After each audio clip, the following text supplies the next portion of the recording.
Hi, welcome to the Vagina Dialogues. My name is Shirley Weir. I'm the founder of Menopause Chicks, and I love to talk about vulva and vaginal health.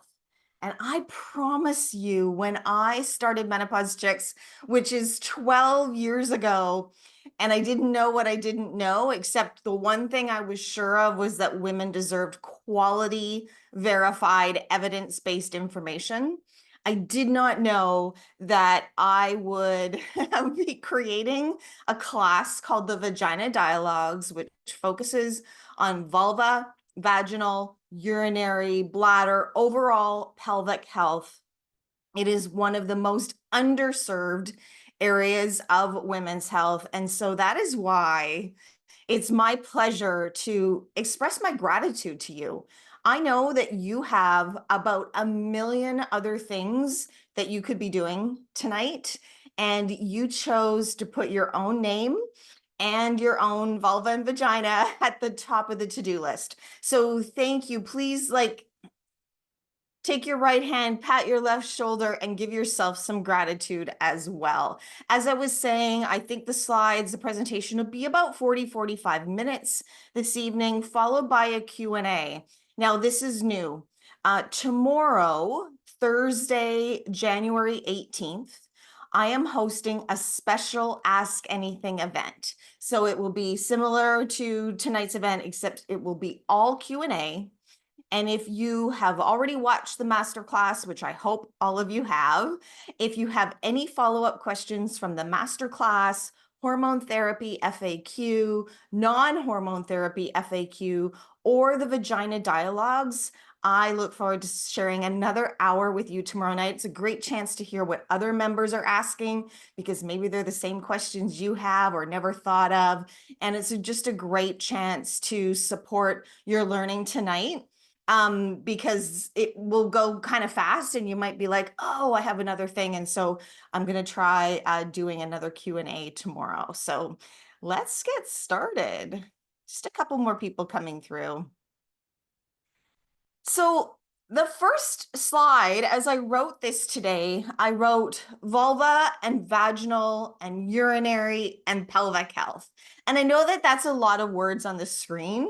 Pelvic health is actually like what we're talking about as an umbrella term. It's our entire pelvic floor related to all of the organs and all of the skin there. Tonight's presentation is going to focus a lot on vulva and vaginal dryness, vaginal atrophy, what causes vulva and vaginal dryness, how we can prevent it, how we can treat it.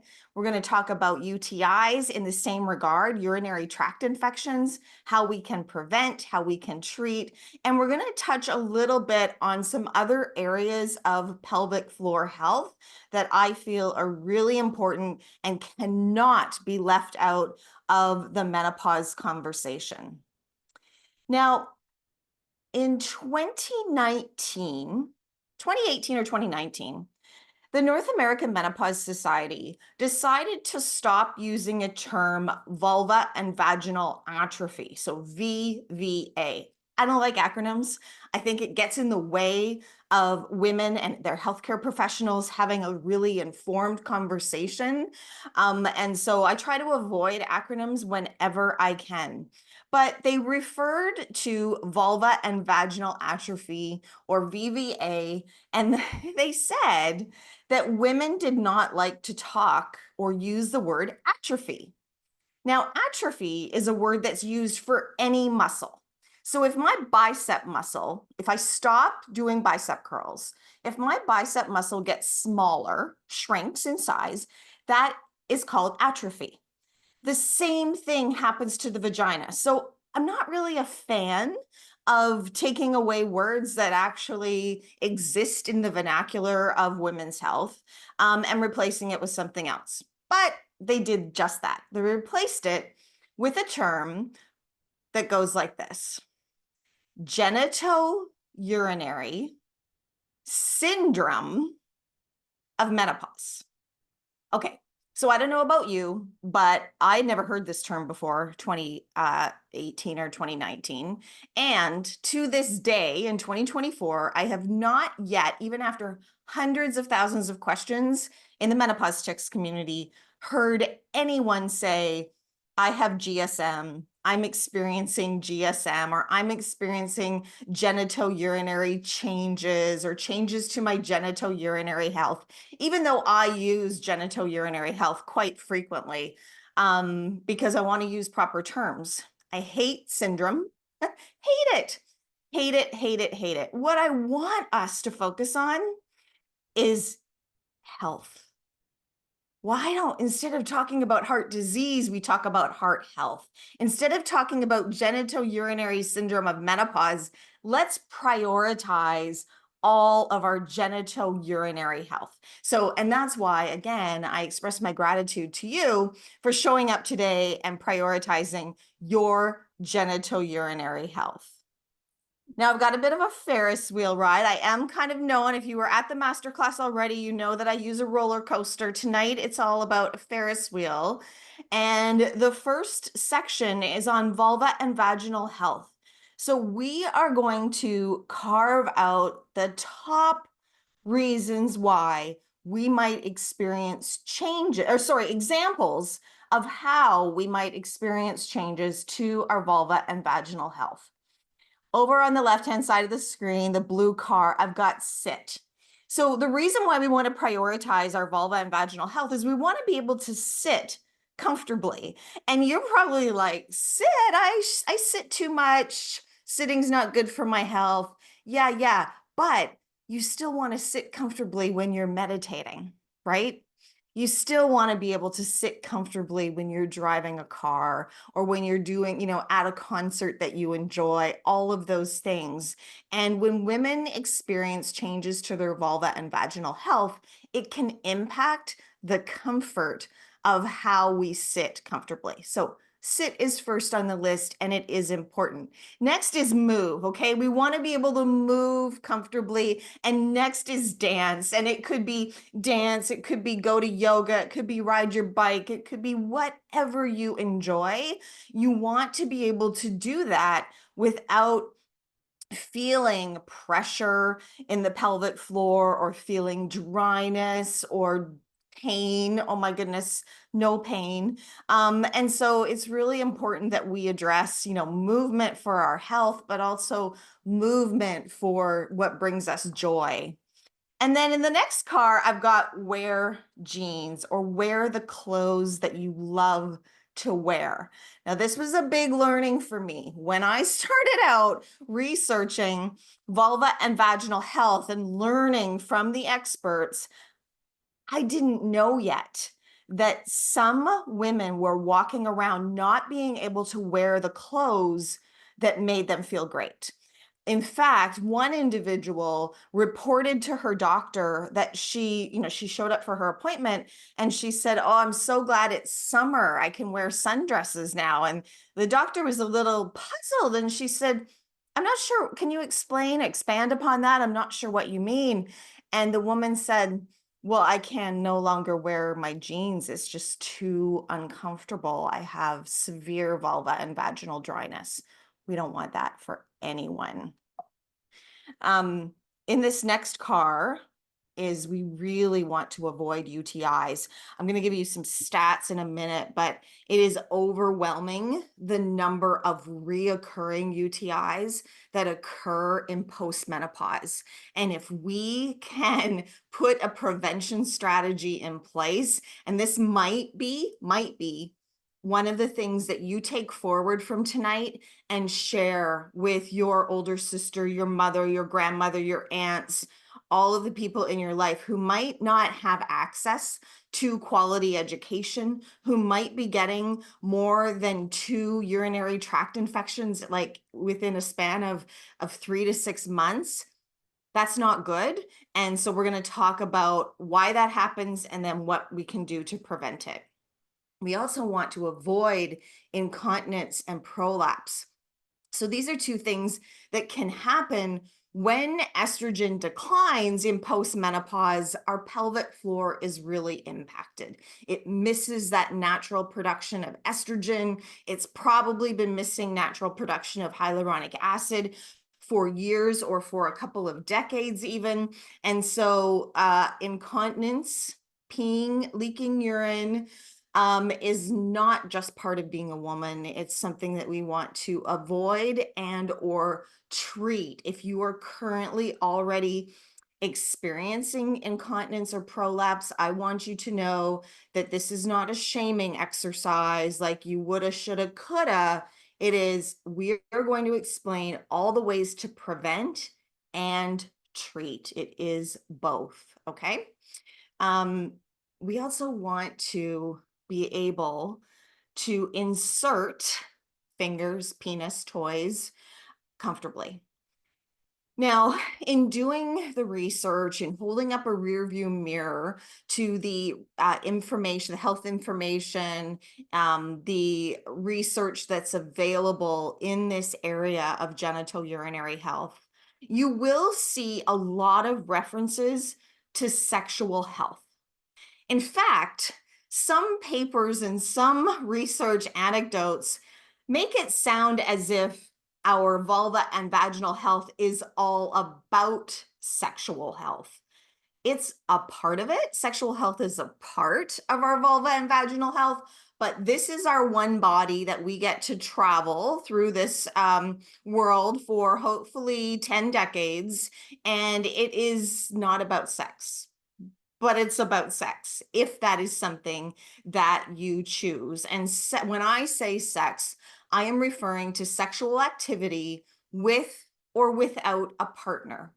And you already know sexual activity with or without a partner can include insertion if you want it to. So if that's your choice, we want it to be comfortable, pain-free. And finally, on the Ferris wheel is I want you to feel amazing because you deserve that. Okay, here's the big bubble in the middle.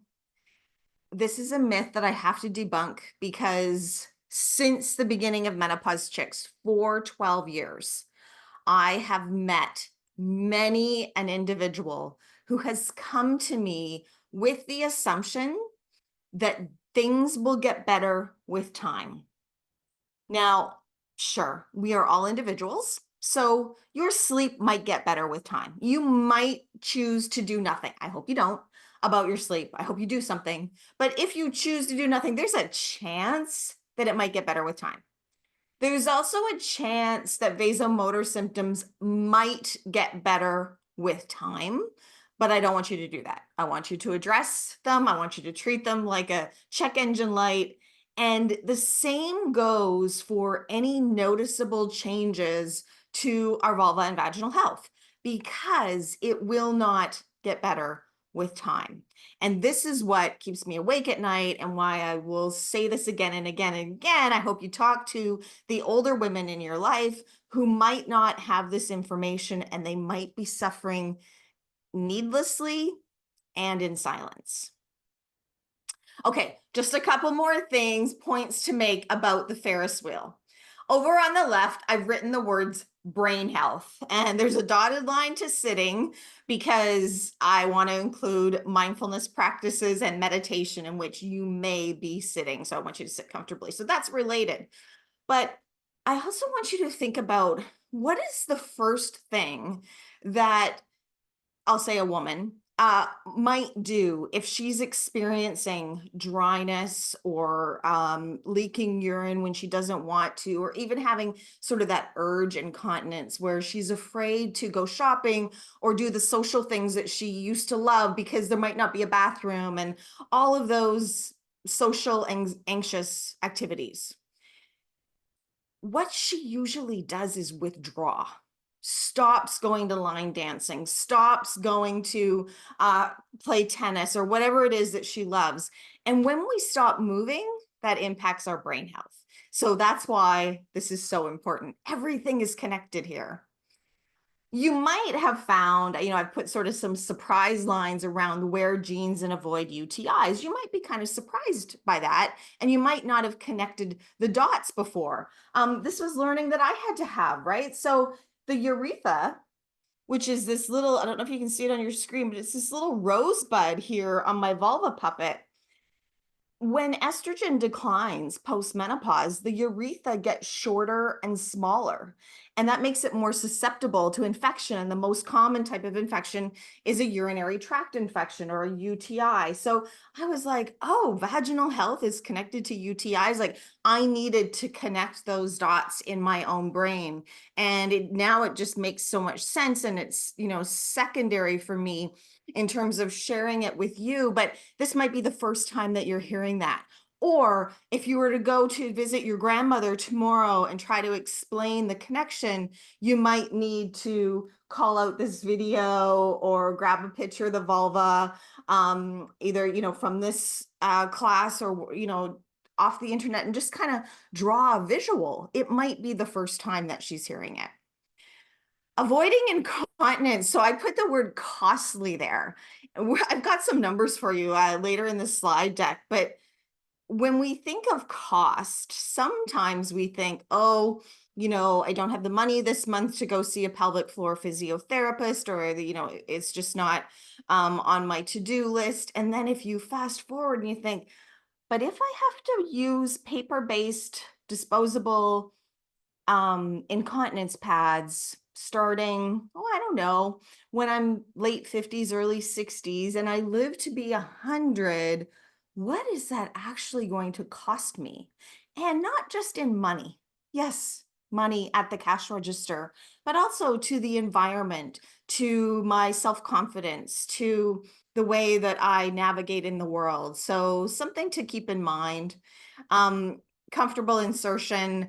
From a sexual health point of view, I've just circled because that does get a lot of airplay.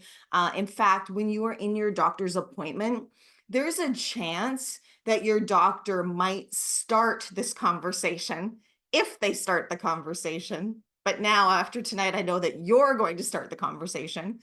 There's a chance that they might initiate the conversation by saying, are you experiencing any pain with sex? Okay, what they mean is, are you experiencing any pain with insertive sex? And really what they mean is, are you experiencing vulva and vaginal dryness? Okay, so it's I'm a word nerd, so I love to peel back the layers of the onion, and that's what I'm talking about. And then finally, on the Ferris wheel it's essential. You deserve to feel amazing. So let's talk about dryness versus atrophy. I mentioned atrophy off the top as being when a muscle shrinks in size. That is what happens to the vagina when it hasn't had the estrogen and the hyaluronic acid that it's used to. Dryness is a symptom. Dryness is the check engine light that says, oh, hey, Shirley, something else needs your attention down here. You might be experiencing atrophy. You can experience dryness for other reasons too, besides atrophy. So these are all the ways, or the causes for vulva and vaginal dryness. Not everyone is going to experience all of these, but you can take this slide and pass it forward to all those that you love. So number one is a decline in hyaluronic acid. Hyaluronic acid, you may have first heard about from the beauty industry. When I first heard about hyaluronic acid, I thought it was something that the beauty industry invented. It is not. Hyaluronic acid is a naturally occurring molecule that our body makes on its own. And it helps to keep our eyes moist and our mouth moist and our skin soft and lubricated, our joints lubricated, and it helps to keep our vulva and vagina healthy. Hyaluronic acid production starts to decline in our 30s and in our 40s, and more dramatically post-menopause. Another reason for vulva and vaginal dryness is fluctuating hormones in perimenopause. So if you're in perimenopause and you're like, but Shirley said estrogen doesn't decline until postmenopause, but I'm experiencing dryness now, that is likely because of the fluctuating estrogen. You know, it can be different week to week, day to day, morning to night. Estrogen is fluctuating while progesterone is declining in perimenopause. Decline in estrogen post-menopause. This is where the majority of vulva and vaginal dryness is experienced. And don't wait. If you know this information, don't wait. Catch the prevention tips in the next slide. Postpartum is another time in our lives when hormones are fluctuating, sometimes wildly, and someone postpartum who's experiencing vulva and vaginal dryness might have just been through quite a bit, having given birth, but also might feel quite alone and not know what is happening because she has not received this information. So that is another time in our lives, as well as the birth control pill, which is quite ironic if you think about it, but oral contraceptives can cause vulva and vaginal dryness. So spread the word to those that you love who are younger, as well as older. Someone who's going through breast cancer treatment might experience vulva and vaginal dryness. Sometimes there are medications that will influence vulva and vaginal dryness in a negative way. Other health conditions can also have an impact. And my daughter taught me this. When she was in high school, she told me that like everybody wears a panty liner every day. And I'm like, what? You what? Yeah, because they don't like discharge on their underwear. So you need to know that if you're that person or you are someone who is using paper-based pads for incontinence or just in case you leak, that the ingredients in the paper-based pads can actually withdraw the moisture from the skin cells in our vulva and from our vagina. So don't use paper-based panty liners on a regular basis or at all if you can help it. This slide is all of the ways in which we can prevent vulva and vaginal dryness. Now, sexual activity, I still have at the top of the list, but it comes with a caveat. And I go over that in the next slide. If you are already experiencing vulva and vaginal dryness, skip to the treatment slide.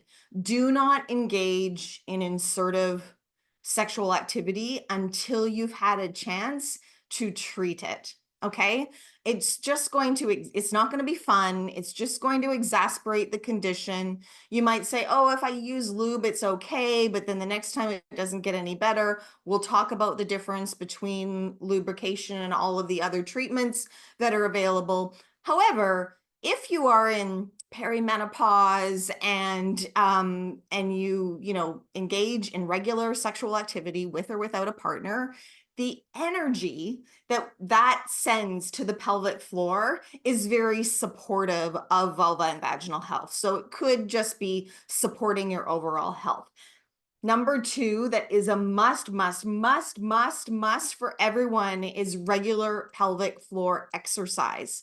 Same thing, sends good energy to the pelvic floor, but also if your exercise program is customized for you by your pelvic floor physiotherapist or physical therapist in the United States, then you are actually going to either be treating a condition you already have or preventing one from happening. Super important. Also supporting the natural moisture production of the vulva and the vaginal walls. And I just need to say, when I talk about vulva and vaginal health and I refer to natural moisture or lubrication, I am not talking about the lubrication that happens when we are sexually stimulated.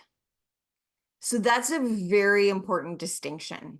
You can be a woman in postmenopause who still gets wet from sexual stimulation and also have vulva and vaginal dryness, okay? Hopefully that lands with everyone. Maybe an analogy would be if you have really dry eyes, you can still cry. Okay? You can still produce tears. Next on the list is moisturize with hyaluronic acid. So hyaluronic acid is also something that can be put into a moisturizer that's approved for vulva and vaginal use. And it is also approved as a treatment for vulva and vaginal dryness. In fact, it is the first line recommendation by the International Society of Gynecologists. And I'm going to refer to that research in a minute. So moisturize with hyaluronic acid. Next on the list is hormone therapy systemic. So when I say systemic, I'm referring, for me, it's estradiol, which I put on my arm transdermally, progesterone, which I take orally. That might be enough at a certain age and stage for you. So maybe early postmenopause, you haven't started moisturizing, you haven't started with vaginal estrogen, and systemic hormone therapy is supporting the whole system, and you're doing okay, and you're not experiencing vulva and vaginal dryness, and that's okay. You might get to a point at a later age and stage where you're going to need vaginal estrogen as well. And that is next on the list. Hormone therapy, localized, which means you apply it directly to the part of the body that needs it, which is the vagina. And that is across the board recommended for everyone for the rest of our lives. There's a couple more items on this prevention list, and they include red light therapy. I have a picture of an example for you. So red light therapy has been shown to restore the collagen of the skin cells in the vagina, and it's FDA approved and Health Canada approved. There's also laser therapy that would have to be performed in a physician's office. One of the more popular brand names is Mona Lisa Touch, and that is not FDA approved at this time. So this next slide looks really similar, except it's a treatment slide. So these are all the things that you can do to treat vulva and vaginal dryness. And I have crossed out sexual activity. So see a pelvic floor physiotherapist, practice regular pelvic floor exercises that have been prescribed for you, moisturize with hyaluronic acid, use systemic hormone therapy. If you're not already, have an investigative conversation with your health team about what the potential benefits might be for you.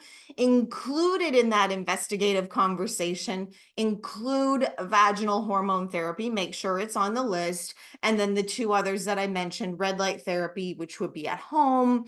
And I think that's next, the brand name is V-Sculpt or V-Fit. And then know if nothing here works for you, if you are at an advanced stage of dryness, that you can't give up. There's still other options on the table. Reach out to me and we will talk about how you can decide which ones are the best for you. See a pelvic floor physiotherapist. I'm like a broken record on this message. If you haven't already, you can watch my first pelvic floor physiotherapist appointment, which is on my YouTube channel. And I recorded it because I wanted you to see how enlightening it is, how much you learn. Also, I went to that appointment for members of the Menopause Chicks community to alleviate any stress or intimidation. I did not have symptoms, and I walked out with a diagnosis of a bladder prolapse, stage 2-3 bladder prolapse, and rectocele, which is a rectal prolapse where the rectum bulges into the vagina. Didn't know that going in. So you might be without symptoms and still have a pelvic organ prolapse. It's just important for you to know this. Also, your pelvic floor physio expert can guide you on the list of options. If you go in there with this list, they can probably help you decide what is going to be best for you as well. In addition to pelvic floor physiotherapy, my colleague Kim Vopney is the vagina coach, and she has online programs and an online app. Her education videos are amazing. So if you don't have access to a pelvic floor physio, or even if you do, working with Kim with her online program is also great. I love that her app has a timer, sorry, like a notifications reminder on it, because it helps me get away from my desk and go do my exercises 10 minutes a day. This is the V-Fit that I was referring to, though. So this is a red light device. It does look a bit like a vibrator. It is not. It's a treatment that you can do at home, and the red light, the LEDs, help to restore collagen back into the cells of the vaginal wall. This is the hyaluronic acid vaginal moisturizer that Menopause Chicks co-created with a team of pharmacists. This came to be because when I did my initial research in the Menopause Chicks community, asking women what they wanted me to write about, talk about, research, the number one concern that came back was we want more solutions for vulva and vaginal dryness. So I did play a part in creating Feel Amazing. You can learn more about it at moisturizeyourvagina.com. And if you go to the FAQ section, which will be in the menu on the far right, there's lots of videos and Q&A about product, or maybe just additional questions that you might have. When it comes to deciding on vaginal estrogen, I thought I would throw this slide in today because it's very confusing as a consumer of our own health when maybe physicians or even other members in the Menopause Chicks community might be using brand names. So these are a lot of the brand names. I don't think it includes all of the brand names, but in the middle there, you can see the FDA and Health Canada approved bioidentical vaginal estrogen options. And the mode of delivery that you choose, so mode of delivery, as you know, is the way that it's applied to the body. Vaginal estrogen is available in a ring, a suppository, a cream, a gel, and you can kind of decide. This is the one that I happen to have right now, which is at the bottom of the list. It's Extragyne. I like it because it's a cream and it doesn't ignore the vulva. So you can apply the cream inside, just use your finger. I think it might come with an applicator, but I'm not a fan of applicators. I want everyone to use their finger to apply it to the inside of the vagina as well as externally. And this is the 2024 version of the Vagina Dialogues. And so I want to highlight a couple of new things. They might not be for you, but I want you to know about them. And the other encouraging thing I want you to know is that prior to 2018, there was not a lot of developments in this space for vulva and vaginal health. In fact, in 2018, with nearly 100% of women experiencing vulva and vaginal dryness at some point in their life, the majority in postmenopause, less than 4% of women currently had a viable solution. Those are statistics that are just appalling. How can the majority of women experience something and we've got less than 4% with a solution? We're changing things. By you showing up tonight, by you sharing what you learn here tonight, we are changing the trajectory of women's health. And so here's two new things that I know about. They're both prescription. DHEA has been approved in the United States for a number of years, but in 2022, it was approved in Canada, and its brand name is Intra Rosa. DHEA is a hormone as well. When it is applied to the vagina, the body converts it into the estrogen and testosterone that our body needs. I can't explain that chemical process, but it definitely could be on the list of options that you discuss with your prescriber. And there is also an oral option. So the brand name for I know it sounds weird, right? Oral option for vaginal dryness, but it exists. And some individuals really like to have an oral option because it helps to keep them compliant.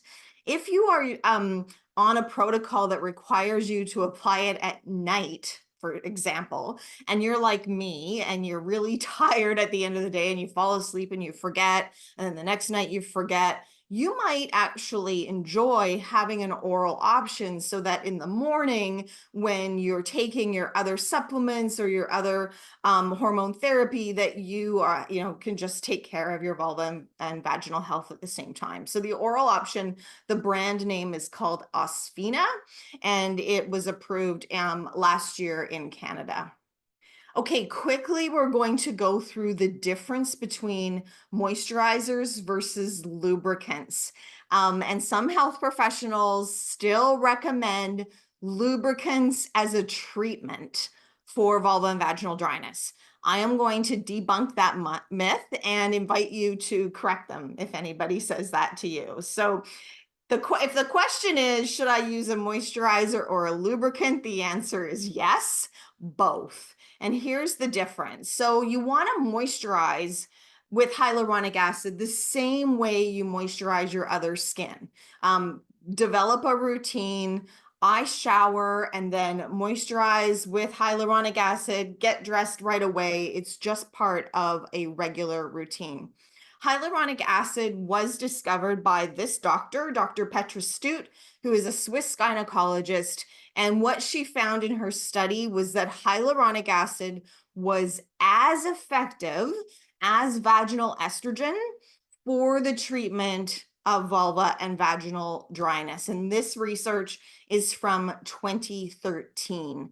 Again, as I mentioned earlier, moisturizing with hyaluronic acid is the first line recommendation by the International Society of Gynecologists. In fact, this is a snapshot of a webinar from May 2021, where the International Society of Gynecologists recommended to all of its members that they make sure that their patients, who are navigating perimenopause to postmenopause, be reminded to moisturize with hyaluronic acid.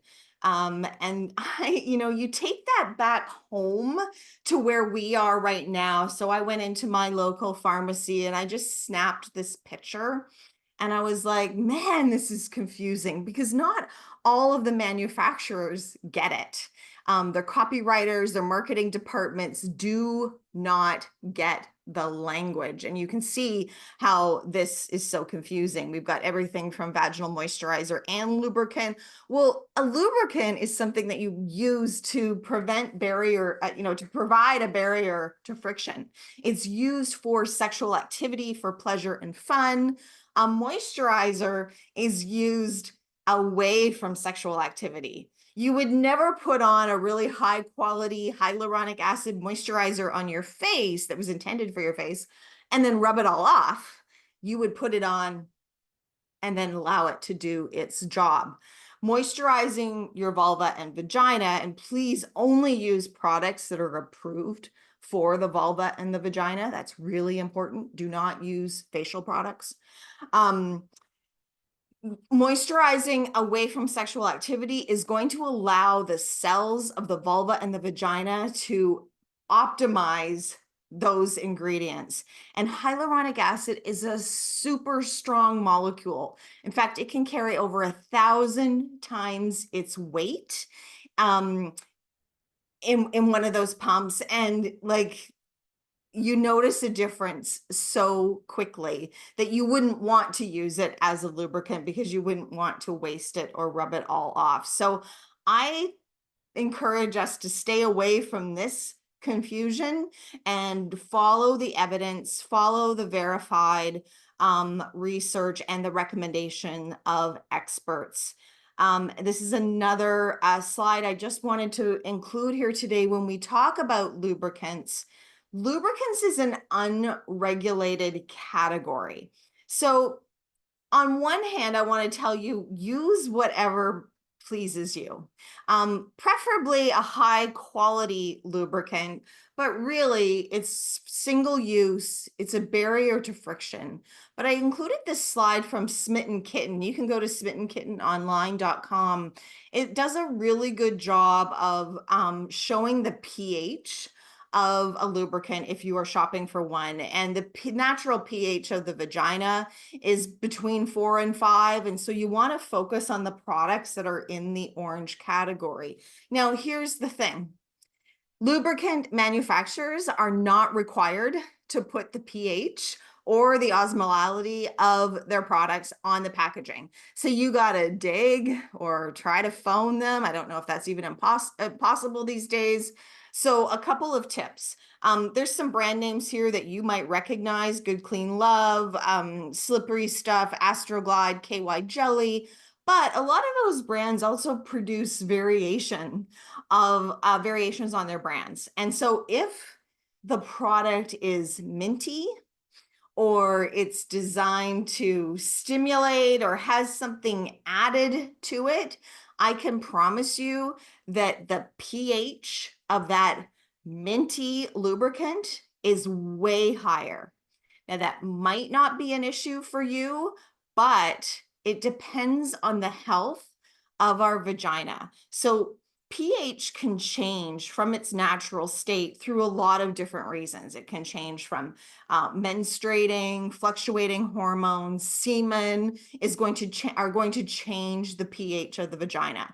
But what's important is how quickly our vaginas revert back to that natural 4 to 5 pH range. So if you're noticing things and you have been using lubricants that have a higher pH level, you might want to come back to something that's around 4 or 4.5. Sorry, and this is the WHO, the World Health Organization, recommends using a lubricant with a pH of 4.5 and an osmolality below 1200. So that's just important for you to keep in mind if you're talking to the manufacturers of the lubricant that you use. Incontinence. We could do a whole session on pelvic health, and maybe some of you here have attended Kegels and mocktails or follow the work of the pelvic floor experts that we have in the Menopause Chicks community. I'm just going to point out incontinence as a menopause math equation tonight. And this number 2025 is, holy smokes, just around the corner. So it's predicted that by 2025, the paper-based incontinence pad market will be $16 billion in the United States, and that 58% of nursing home residents will be using paper-based incontinence pads, that incontinence will impact more females than males. And very, very roughly, if you're spending $1,300 a year and you're incontinent for 40 years, that will cost you $52,000. Okay, UTIs. I promised a little lesson on UTIs. I talked about it off the top. This is the urethra that I mentioned. It's this little rosebud here. Hopefully you can see that on my camera. And the urethra, just like the skin of the vulva and our internal skin, the lining of the vagina, relies heavily on hyaluronic acid and especially estrogen.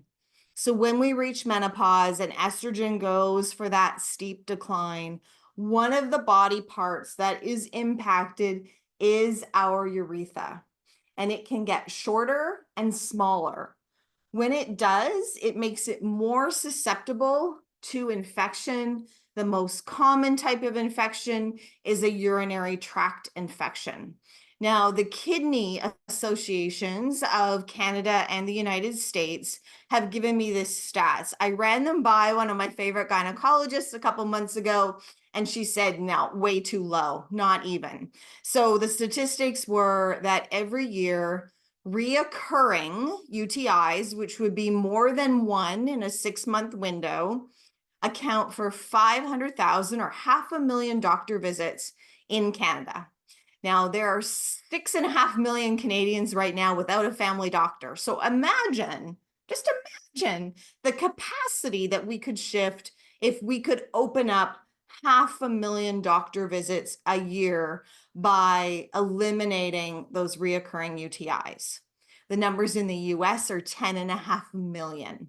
Every year, reoccurring UTIs account for 10.5 million doctor visits in the United States. These numbers should be overwhelming to all of us because they're doctor visits that are costing you time, leaving work, parking, not to mention antibiotics. And after we use antibiotics consecutively over a few times, their impact starts to decrease.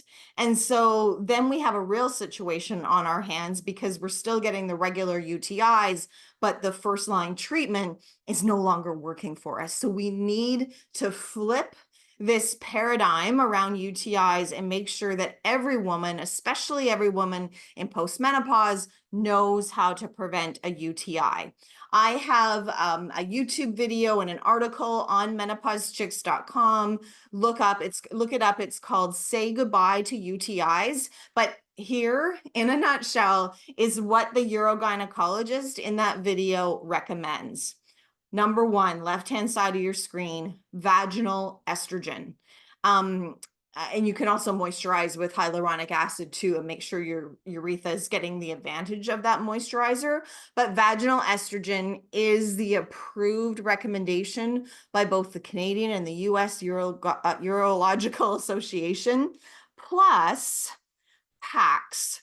Now, PAX, proanthocyanidins, I haven't even practiced saying that word. I just call it PAX, like you see on the packaging here. That is the most concentrated part of the cranberry. So I'm sure there's a few of you here tonight have heard that cranberries are effective at managing urinary health or preventing UTIs. But here's the thing, while that's true, you would have to drink the equivalent of 16 glasses per day of pure cranberry juice, not cranberry cocktail, not the sweetened kind. 16 glasses a day would be the equivalent of taking one of the Utiva cranberry packs per day. So these two things combined for a woman in postmenopause who's experiencing chronic UTIs or wants to prevent chronic UTIs and keep the health of her urethra at the top of her to-do list, this is the combination that's recommended. Okay, I said 45. I'm at 50 past the hour. I am going to close down these slides and jump into the chat and see if you have any questions. I'll stay as long as possible. Thank you so much for putting your vulva, vagina, and genitourinary health at the top of your list today. And just a quick reminder, in case you are going to pop off the call, that tomorrow, Thursday, July 18th, I'm going to host a special edition of Ask Anything. And you can bring questions about what you heard tonight. You can bring questions as a follow-up to the masterclass. You can literally ask anything. So let me just stop sharing here and jump into the chat. Let me see what questions you have tonight.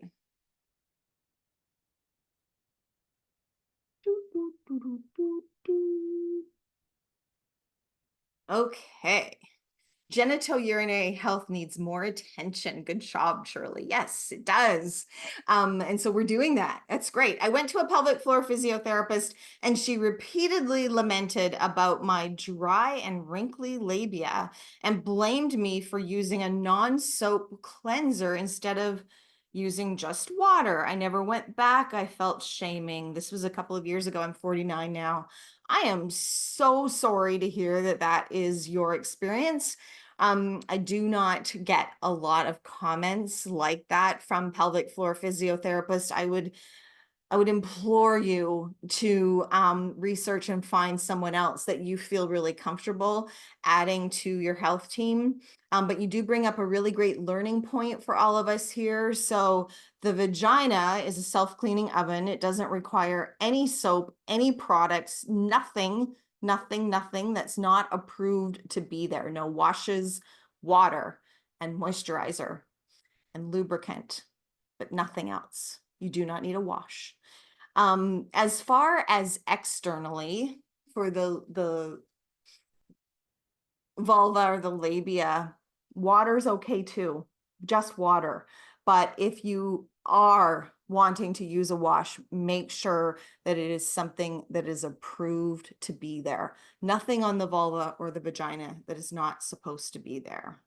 I would love to buy it, but the shipping for USA is a lot. Any other way to get it? Yes, thanks for asking that, because it gives me a chance to emphasize that the Feel Amazing Vulva and Vaginal Moisturizer is in Canadian dollars.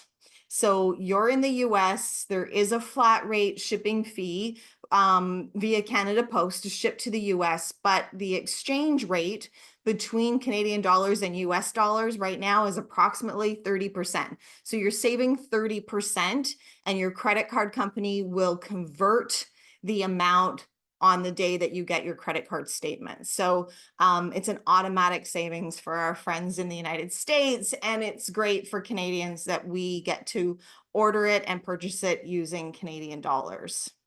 I'm highly allergic to cranberry, guessing that packs probably aren't a good idea. Yeah, probably not. I don't know, speak to your doctor about whether or not they are or not. And also look into, go to utivahealth.com or .ca and look into D-mannose. And it's like little d dash mannose, and ask your doctor if that might be something that would work for you.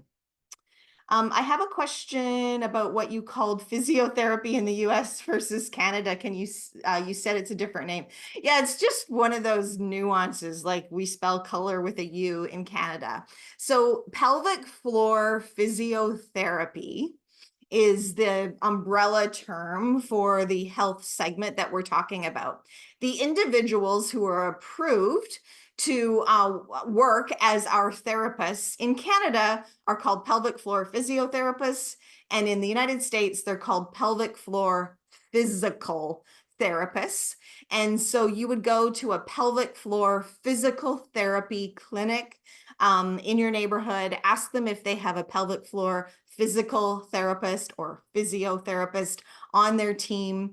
If they don't, they likely know someone nearby. You can also use directories. You can Google pelvic floor physiotherapy or physical therapist in your neighborhood. Find somebody on your team. Find someone and invite them onto your team. You will learn so much. Commit to 2 appointments if you can. Commit to 2 appointments, one initial and one follow-up, and then take it from there depending on your individual circumstances. But you will learn so much. And the internal exam, by the way, which I recorded and referred to on my YouTube channel, that is like 5 minutes out of a 55-minute appointment. Most of the appointment is conversation. So you're really going to talk about your experiences, maybe your experience giving birth if you have, maybe any of your concerns, physical, sexual, psychological. They deal with a lot of individuals who have experienced trauma.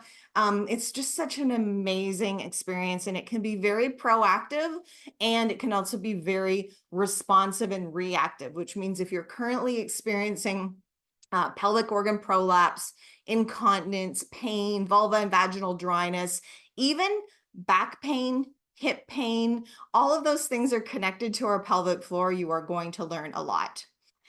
In British Columbia, how does one track down a pelvic physiotherapist? Yeah, you can ask me. I know quite a few in British Columbia. Go to any local physiotherapy location and ask them if they have a pelvic floor physiotherapist on staff. Does what caused the dryness affect the prevention or treatment option?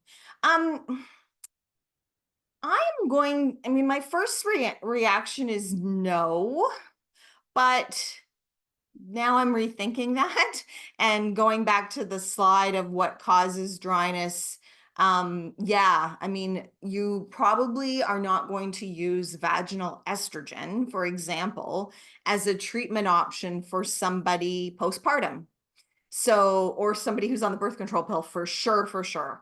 So you're not going to use vaginal estrogen therapy, but you can definitely at any age and stage tell them about moisturizing with hyaluronic acid. So yes, thank you for that's one of the best questions I've got in a long time. I love it. Thank you so much. Do cloth pads cause dryness like paper-based? No, not to my knowledge. So it's really the chemicals in the paper-based products that we use that can suck the moisture. It would be like, I don't know if this is a good example, analogy or not, but if you wore a Band-Aid on your arm for like every day for 6 years, and then you pulled the Band-Aid off, what would that skin be like? It would be very dry. So the paper-based Band-Aid would actually be drying the skin, and it's sort of the same example as what I'm trying to convey with paper-based pads. Should we use vaginal moisturizer as preventative before we start experiencing dryness? 100%. If you've watched the masterclass, you probably remember the hormone chart that, the green line for progesterone, the purple line is estrogen. So if you're in perimenopause, you can kind of see that changes are coming. And if you can prevent, and I am like, when I learned that vaginal dryness was a thing, I was like, show me all the ways that I can prevent that from happening, because I didn't want it on my list. So it's possible. And I highly recommend that you start at the top of the list. Sexual activity, see a pelvic floor physiotherapist, moisturize. When you go to have your conversation, your curious or investigative conversation about hormone therapy with your practitioner, make sure that both systemic and vaginal hormone therapy is on the list, and you should be good to go. I'm 47 and in perimenopause, I am guessing, based on symptoms, and I have had a Mirena IUD for 15 years, do not know where I am in the process. Yeah, I understand. So, I mean, absolutely start with the moisturizer and take it from there, and see a pelvic floor physiotherapist as well. I'm in postmenopause. I'm experiencing so much pain from sex. When I go see my doctor, I suggest something and she prescribes it. I had suggested the E-ring, which seems to work a little, but then I stopped. So lately, I can feel my vulva and it's painful, trying to figure out my next step without feeling I'm throwing spaghetti at the wall. Yeah, I hear you. I do not want you throwing spaghetti at the wall either. So I hope, I'm trying not to use people's names on the recording.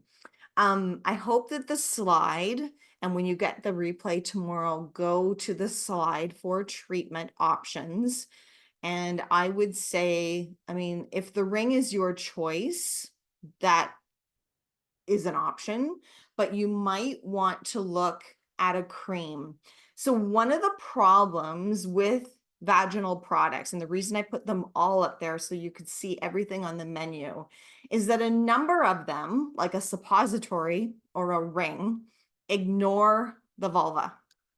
So they were created at a time when society believed that the be all and end all is about the vagina, right? Made for something to go inside.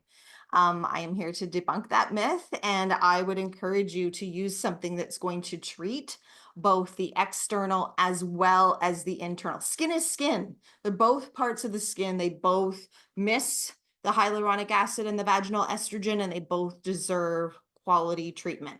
If ring is your number one choice, then make sure that you are using hyaluronic acid as a moisturizer on the outside, and then whatever your vaginal treatment for the inside. So that might be a suppository. I don't know why the thumbs up is there, sorry.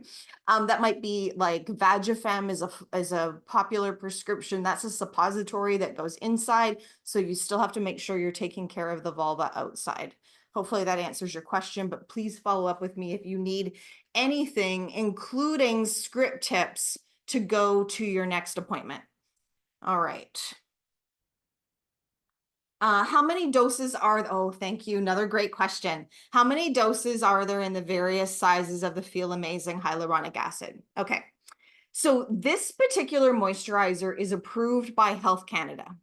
And because it has an NPN, which is a natural product number, and approval from Health Canada, it requires us to include directions as to how you are to dose it, how you are to apply it. However, you don't get those kind of doses when you're getting a hyaluronic acid moisturizer for your face, for example. You get to make up the moisturizing protocol that works for you. So what's approved is 1 gram, which is one pump, sorry, 2 pumps per day of the moisturizer. It comes in 3 sizes: 30 grams, 30 days, 60 grams, 60 days, 90 grams, 90 days. However, you do get to make up the protocol that works for you. And I do work with a lot of members who, by the time they get this information and education, they are already experiencing extreme dryness. So this is what I suggest. Imagine, and I'm sorry for comparing your vagina to your elbow right now, but I want you to imagine that you have really dry elbows. Like you've just been ignoring them for a couple of decades without any moisturizer. They're cracked, they're dry, they need moisturizer. Are you going to moisturize once a day, or are you going to moisturize 3 or more times a day? Probably you're going to start off by applying 2, 3, 4 times a day. And as the skin heals itself with the moisturizer, you will be able to taper back to once a day or even every other day. And the exact same thing applies. So you could have somebody who purchases, let's say, the 30 grams, they use it as directed, and it lasts them 30 days. You could have someone else who purchases the 30 grams, and if they're using it 2 or 3 times a day, it might only last them 10 days. But that's why we have different sizes. So the 90 grams is good for you if you want to, experience the economy of more product, less plastic, less shipping. Always have it on hand. Or if you're just starting out and you want to, I really want to use it 2 or 3 times a day. And then, as Shirley said, I'll be able to taper back once the skin cells respond to the hyaluronic acid. And then I'll just use it for maintenance every day as recommended, or some use it every other day. So hopefully that answers your question. This has been amazing, so helpful. I have learned so much. Well, thank you. Thanks for coming. If it's okay to ask a question not directly related to vaginal health, but more general menopause, I might have to skip this until tomorrow, but let me just see what you're saying. Is hormone therapy an option for those using the Mirena? The Mirena is a form of hormone therapy. It contains a progestin, which is a non-bioidentical form of hormone therapy. I'm very reluctant to remove it just in case because of super heavy periods. I understand that, and it's definitely part of your protocol. So with the IUD, you can add estrogen therapy, and you can, in some cases, add progesterone therapy too. So my best friend, for example, had a situation with very heavy bleeding and fibroids, and the best protocol for her was the Mirena IUD plus progesterone. I'm hoping to ride out the IUD into menopause, but I'm wondering, yeah, it's all possible. And if you want to reach out to me for some more details, we can talk about that. Thank you so much for all the information. So glad I discovered you. I'm so glad you did too. Thanks. I'm 52, post-menopause, 5 years. I have an appointment tomorrow for hormone therapy. Haven't tried it yet. I think you mean haven't tried it yet. I have a lot of pain with dryness, wearing clothes, and sex is sore, no libido, and feeling down at times. Any suggestions? Yeah, absolutely. 52, post-menopause, 5 years. Hopefully you've watched the master class and you know exactly what to take to your appointment, which would be an investigative, curious conversation about the benefits of estriadol, which is transdermal estrogen that you apply via the skin, and oral progesterone, and vaginal estrogen. Where did I put it? I don't know where. Oh, here it is. This is one of the kinds, but when you get the replay tomorrow, you can see all that's available. Also, I have never had children and still have all my parts. I have never used any moisturizers. Moisturize with hyaluronic acid on that list too. So estriadol transdermally, progesterone orally, a vaginal estrogen, and moisturize with hyaluronic acid. And as for sleep, I don't think we have time to get into that tonight, but lots of information about sleep in the masterclass and in the Nest. Go, if you're a member of the Nest, go to the special event from January and watch Sleep is the Best Medicine. Thank you. This was so helpful. Thank you. Fabulous session. Thank you so much. Hugely helpful as always. Amazing. You guys are great. I want to say thank you again for putting your own name at the top of the to-do list. I know you had lots of options for where to spend your time tonight. I'm really glad that you spent them here with the Vagina Dialogues. And don't forget, when you get the replay tomorrow, you are not just allowed to, but you are encouraged and invited to share it with all those that you love, including your doctor. Reach out to me if you have any questions. Please, please, please come back for the Ask Anything session. It's a special event tomorrow, Thursday, July 18th, 4 p.m. Pacific, 7 p.m. Eastern, where you can, in fact, ask anything. Maybe I'll do some more examples of script tips tomorrow. So if you have a health appointment coming up, you can jot down some things and then make them your own. But it really helps confidence, as well as our practitioners really love it when we show up informed and know what our values are and understand all of the options on the menu, because they're challenged by short appointments as well. I just have to read a few more comments. Good night, everybody. Thank you. This was awesome. I watched on my phone at the ER with my mother-in-law. Oh my goodness. I hope everything's okay. I'm sending both you and your mother-in-law good vibes. Wow. Thank you so much for the valuable information. Thanks so much. Appreciate all your knowledge and expertise. Can we get a replay tomorrow? I can't make it. I don't know the answer to that. I have to think about it, because I just want to make sure that everyone's privacy is protected, but I can probably do the same thing as tonight, is just not use everyone's personal names. Thank you. I will save my question for tomorrow. I'm in postmenopause and still have my Mirena ID. I take vaginal estrogen, wondering if I need oral. Yeah, if you're postmenopause, you probably do. Estrogen has gone for a steep decline. The vaginal estrogen will support your genitourinary health, but it won't support your heart health, your bone health, all other things that estrogen does. If you have a chance, watch the masterclass, and that will help explain that. And I look forward to seeing you tomorrow. Good night, everybody.